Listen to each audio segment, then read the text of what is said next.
আপনারা দেখছেন ধর্মযুদ্ধ 2024, আপনাদের সঙ্গে রয়েছে আমি অঙ্কুর। বিরতিতে যাওয়ার আগে ভারতীয় জনতা পার্টির মুখপাত্র যে কথা বলছিলেন সেখানে তার বক্তব্য যে তাদের নেতৃত্ব বারংবারই উন্নয়নের কথা বলেছেন, কিন্তু মানুষ কতটা উন্নয়নের কথা আর কতটা হিন্দু মুসলিম কথা শুনেছেন সেটা তো মানুষ বিচার করবেন এবং তারা সেভাবে তাদের মতামতটা তাদের ইভিএম এ প্রতিফলিত হবে। আমি আসবো সিপিএম এর কাছে।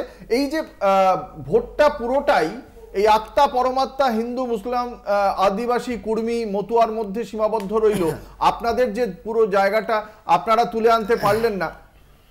আমরা যাব সিপিএম এর বক্তব্য শুনবো, কিন্তু এই মুহূর্তে আমরা সরাসরি চলে যাব বেলপাহাড়িতে। সেখানে রয়েছেন আমাদের বিশেষ প্রতিনিধি দীপ্তিমান ভট্টাচার্য। সরাসরি চলে যাব দীপ্তিমানের কাছে। দীপ্তিমান, কি পরিস্থিতি এখনো পর্যন্ত, ভোটচিত্র কি দেখতে পাওয়া যাচ্ছে জঙ্গলমহলের সেই দিনগুলোতে, সেই উত্তপ্ত দিনগুলোতে বারবার বেলপাহাড়ি সংবাদ শিরোনামে এসেছে, আজকে কতটা নির্বিঘ্নে হচ্ছে সেখানে ভোট?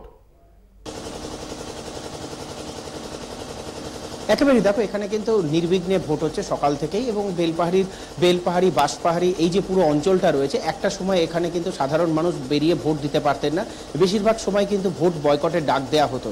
আজকে কিন্তু সেই ভয় নেই, সাধারণ মানুষ বেরিয়ে এসছেন, কেন্দ্রীয় বাহিনী পুরোপুরি রয়েছে। কিন্তু আগে যে চিত্রটা ধরা পড়তো যে কেন্দ্রীয় বাহিনীর একটা বিশাল বাহিনী রয়েছে, তারা উপর থেকে নজরদারি চালাচ্ছে, বিভিন্ন জায়গায় ছোট ছোট বাংকার করে তারা রয়েছেন, কিন্তু এবারের ভোটে কিন্তু সম্পূর্ণ আলাদা চিত্র। একদম শান্তিপূর্ণভাবে সকাল থেকেই আমরা দেখেছি যে সকাল থেকেই বিরাট লম্বা লাইন পড়েছে, এবং সেই লাইনের মধ্যে কিন্তু সাধারণ মানুষ ভোট দিচ্ছে, এবং ভোট দেওয়ার যে পরিসংখ্যান সেটা কিন্তু আজকের যে ভোটের আমি সর্বশেষ অর্থাৎ 4টে পর্যন্ত যা পরিসংখ্যান পাচ্ছি তাতে প্রায় 78 থেকে 79% ভোট পড়ে গেছে। অর্থাৎ 5টা পর্যন্ত সর্বশেষ পরিস্থিতি যা তা হয়তো নির্বাচন কমিশন থেকে জানা যাবে, তবে এখানেও মনে হচ্ছে যে 80%-এর ওপরেই কিন্তু ভোট পোল হবে।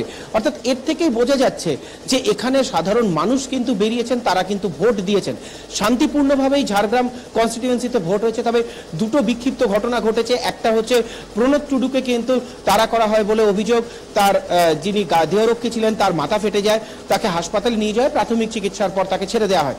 অন্যদিকে তৃণমূলের ঝড় উঠে গেল মনে হচ্ছে, নাকি ঝড় উঠে গেছে? তোমরা যে বাইরে গেলে কি দেখলে? বাইরে যাইনি। এই মুহূর্তে আমরা বেলপাহাড়ি থেকে চলে আসব কলকাতার সল্টলেকে। মুখ্যমন্ত্রী মমতা বন্দ্যোপাধ্যায় তিনি রয়েছেন, এবং সেখানে মমতা বন্দ্যোপাধ্যায় সাধারণ মানুষের সঙ্গে জনসংযোগ করছেন। সল্টলেকে ডান্ডিয়া খেলছেন, আপনারা দেখতে পাচ্ছেন বহু মানুষ, এবং তাদের মাঝখানেই রয়েছেন মুখ্যমন্ত্রী মমতা বন্দ্যোপাধ্যায়। তার সঙ্গে রয়েছেন কাকলি ঘোষ দস্তিদার, বারাসত লোকসভা কেন্দ্রের তৃণমূল কংগ্রেসের প্রার্থী। মুখ্যমন্ত্রী মমতা বন্দ্যোপাধ্যায় একেবারে সাধারণ মানুষের মধ্যেই মিশে গিয়েছেন তিনি জনসংযোগে।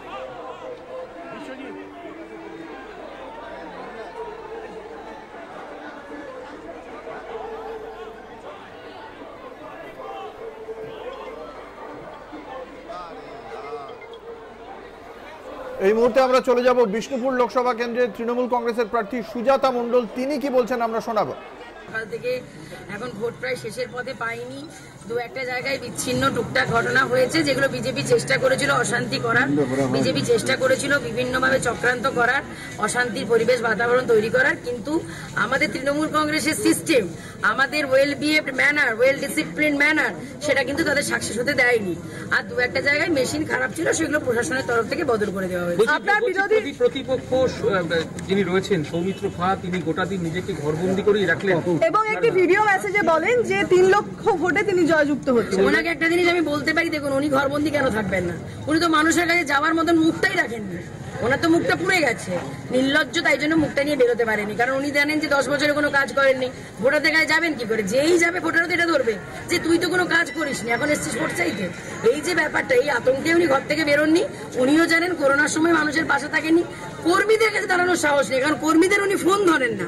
এটা ওনার সব দলে, কংগ্রেসেও তাই ছিল, তৃণমূলেও তাই, বিজেপিতেও তাই। এবং সর্বোপরি উনি 3-এর পাশে কতগুলো শূন্য বসলে 3 লক্ষ বসবে, এই শিক্ষাটাও ওনার আছে কিনা সেটাও জানতে হবে। কখনো বলছেন 2 লক্ষ, কখনো বলছেন 5 লক্ষ, কখনো বলছেন 3 লক্ষ। তো এটা কি ওনার নিজের হারের মার্জিনটা বলছেন নাকি আমি সেটা বুঝতে পারছি না, এটা একটু কনফার্ম করতে হবে। তবে এটুকু আমি নিশ্চিত আপনাকে বলতে পারি, উনি নিজেও বুঝে গেছেন উনি হেরে গেছেন, হেরেই বসেছিলেন। আগামী 4ঠা জুন উনি নিজেও বুঝে গেছেন যে ওনার নামের পাশে প্রাক্তন সাংসদ বর্ষাটা শুধু সময়ের অপেক্ষা মাত্র। তাহলে সুজাতা কি সাংসদ হিসেবে দিল্লি যাবে? আমার বিষ্ণুপুর লোকসভা জনতা তো তাই চাইছে যে ঘরের মেয়ে সংসদে যাক সাংসদ হয়ে, কারণ আমাকে আমার মানুষ চায়, যেটা কথাই আমি মনে করি যে আমার ক্ষেত্রে আমার মানুষ মনে করে, কারণ আমি তো বিষ্ণুপুর লোকসভাটাকে আমার পরিবার মনে করি। আপনি সারাদিন আপনাদের সকলকে আমি আমার কৃতজ্ঞতা জানাই, ধন্যবাদ জানাই, যেভাবে দিল্লি থেকে, কলকাতা থেকে এবং আমার জেলার মিডিয়া বন্ধুরা সারা দিন আপনারাও আমার সাথে না খেয়ে চেষ্টায়, এবং আমাদের মহিলাদেরও অনেক সমস্যা হয়, সেই সমস্ত সমস্যা উপেক্ষা করে যেভাবে সাথ দিয়েছেন, এটাও যেন মনে হচ্ছে আপনারাও আমার বিষ্ণুপুর লোকসভার অংশ। আপনাদেরকে আমি আর মনেই করতে পারছি না আপনাদের বিষ্ণুপুর লোকসভার বাইরে কোথাও বাড়ি। তো এভাবেই আমার সমস্ত লোকসভার মানুষ একটাই কথা বলে, যখন ডাকি তখন পাই, সুজাতা বেটা তোকে চাই। এটা আমাকে লোকে বলে, অনেকে আমাকে যখন অনেকে আশীর্বাদ করছিল ভোট প্রচারে যে সুজাতা যুগ যুগ জিও বেটা, তো তখন এটাই মনে হচ্ছিল। আজকে সকালে যখন আমাদের বিষ্ণুপুরের এক বাজারে যখন এক কাকিমা বললেন যে বাউন্ডারি হাঁকিয়ে এসছি, আমি বললাম মানে 4 দিয়ে দিয়েছো? বলছে একদম বাউন্ডারি দিয়ে দিয়েছে, মানে আমার 4 নম্বর বোতাম, তো 4 বাউন্ডারি মেরে দিয়েছে। মানে এই যে মানুষের উৎসাহ উদ্দীপনা, আমার নিশ্চিত বিশ্বাস যে 4 জুন আমার ঘরের মানুষ আমাকে সাংসদ রূপে পাবে। থ্যাংক ইউ দিদি, থ্যাংক ইউ। আমরা শুনলাম যথেষ্ট আত্মবিশ্বাসী সুজাতা মণ্ডল। এর আগে আমাদের যে আলোচনা চলছিল সেখানে আমি যাচ্ছিলাম বামের মুখপাত্র, সিপিএম মুখপাত্রর কাছে, যে এই যে চিন্তা ভাবনাটা, এই যে হিন্দু মুসলিম থেকে পুরোপুরি সেই জায়গা থেকে রুটি কাপড়া মাকান বা বাসস্থানের যে চিন্তা ভাবনা, বা আপনাদের যে বারংবার শ্রমিক কৃষকদের কথা বলে, সেটা কেন এলো না? আমরা তো বারংবার বলছি, আজকে মিটিং করতে যাব, গতকালকেও গেছি। আমার তো স্পষ্ট কথা যে নির্বাচনটা হবে ইস্যুর ভিত্তিতে, যে কি করলো সরকার এবং আগামী দিনে আমরা কি করতে চাই। ও চোর, এ ডাকাত, এইগুলো খালি বললে তো হবে না, কারণ মানুষও বুঝে গেছে যে কে চোর কে ডাকাত। এইটা একটা হেলদি পলিটিক্স হতে পারে না। দেখুন শুনছে বলেই তো নিশ্চিতভাবে অনেক জায়গায় আমরা দেখছি যে মানুষ একটা আশারূপ সাড়া দিচ্ছে। আমার মনে হয় নির্বাচনে জিততে গেলে না, হয়তো আমরা অনেক ক্ষেত্রে বলে দিই যে ধর্মের ভিত্তিতে, জাতের ভিত্তিতে ভোট হয়, কিন্তু আমার মনে হয় না পশ্চিমবঙ্গের মানুষ বা ভারতবর্ষের মানুষ এতটাও মানে তারা অবুঝ যে তারা খালি এই ভিত্তিতে নির্বাচনে ভোট দেয় বলে। হ্যাঁ, নিশ্চিতভাবে কিছু রাজনৈতিক দল চেষ্টা করে এবং করছেও, কিন্তু আজকে হিন্দুরও খিদে পেলে, আপনারা তো বলছেন যে বারবার যে একটা দ্বিমেরু তৈরি করার চেষ্টা চলছে, একটা বাইনারি চেষ্টা চলছে, সেটাই কি সাফল্যমণ্ডিত হয়েছে? দেখুন চেষ্টা তো করছে, এবং 2021 সালে সেই চেষ্টায় তারা সফল হয়েছিল, কিন্তু পরবর্তীকালে আমরাও তো রুটি রুজির কথা বারংবার বলছি বলেই আমার মনে হচ্ছে না এইবার সেটা তারা সাফল্যমণ্ডিত হবে। আমার খুব স্পষ্ট কথা, দেখুন আপনার ভারতবর্ষে অধিকাংশ মানুষ তারা ধর্মে বিশ্বাস করে এবং সে তার ধর্ম পালন করতে ভালোবাসে। এবার এই জায়গায় কিছু কিছু রাজনৈতিক দল থাকে, কোনো রাজনৈতিক দল হয়তো হিন্দুদের কথা বেশি তুলে দেওয়ার চেষ্টা করে, বা কেউ কেউ মুসলিমের কথা বলার চেষ্টা করে, কিন্তু মুসলিমের কথা মানে কিন্তু মুসলিম লোকটার কথা বলছে না বা হিন্দু লোকটার কথা বলছে না, তার হিন্দু বা মুসলিমের এই যে যেই ধর্মীয় যে ভাবাবেগ সেটাকে ব্যবহার করে রাজনীতি করার চেষ্টা করে। আমরা হিন্দুরও খিদে পেলে তার পেটে জ্বালা হয়, আর মুসলিমেরও খিদে পেলে পেটে জ্বালা হয়। তাই এই সমস্যা সারা ভারতবর্ষের সমস্যা। যারা মানুষের রুটি রুজির কথা বলবে, যারা মানুষের ভালো বাসস্থান, ভালো আগামী জীবনের কথা বলবে, মানুষ তাদেরকেই বেছে নেবে বলে আমার অন্তত। দেখুন, আমি দুটো কথা বলবো একটু অন্যরকম। আমি এই ব্যাপারটাতে কোনো সন্দেহই নেই যে ইস্যুর ভিত্তিতে এই ভোটটা হওয়া উচিত, যার জন্য আমাদের দুটো মূল ইস্যু, একটা হচ্ছে কেন্দ্রীয় বঞ্চনা, 2 নম্বর হচ্ছে আমরা কি করেছি। যে কোনো বক্তৃতায় আমরা সেটাই প্রথমে তুলে ধরছি।